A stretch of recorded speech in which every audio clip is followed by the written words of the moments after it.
السلام عليكم المتابعين ديالي العزاز. اليوم قصة جديدة وفيديو جديد ان شاء الله مع قصة سارة العروسة اللي ما كملاتش 40 يوم.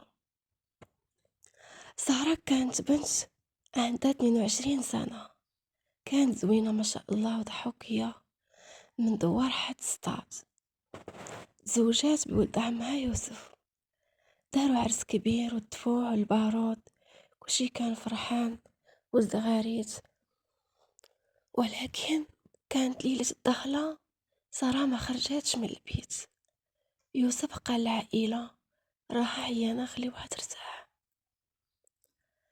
فاتت 22 يوم، سارة ما خرجتش للسوق وما زارتش امها.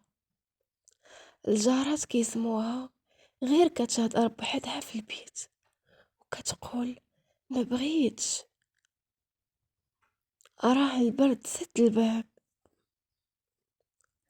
نهار 39 يوم ديال العرس يوسف دخل الخدمة بكري، رجع مع العشية، لقى الباب مسدود كسرو، ولقى سارة ميتة في الفراش وعينيها محلولين وكتشوف للسقف،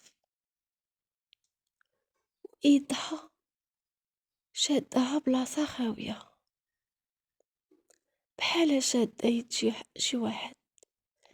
فناها وبكينا وطلبنا معاها بالدواء،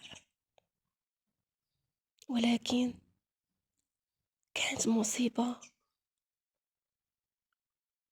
في ليلة 40 يوم.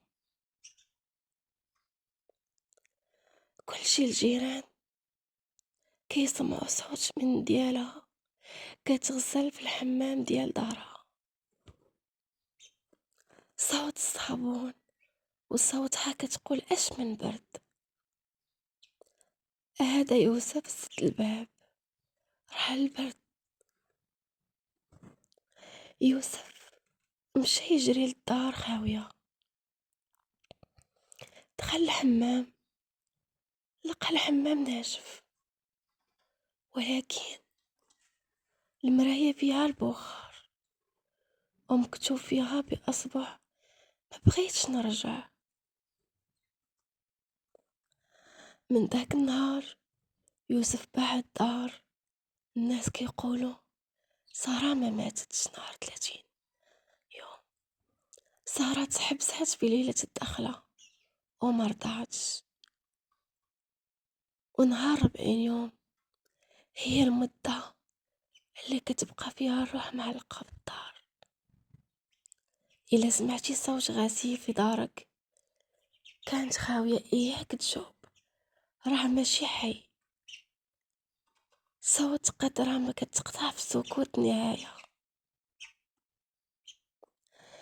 أي بنت مغربية كتخيل راسها في بلاصتها.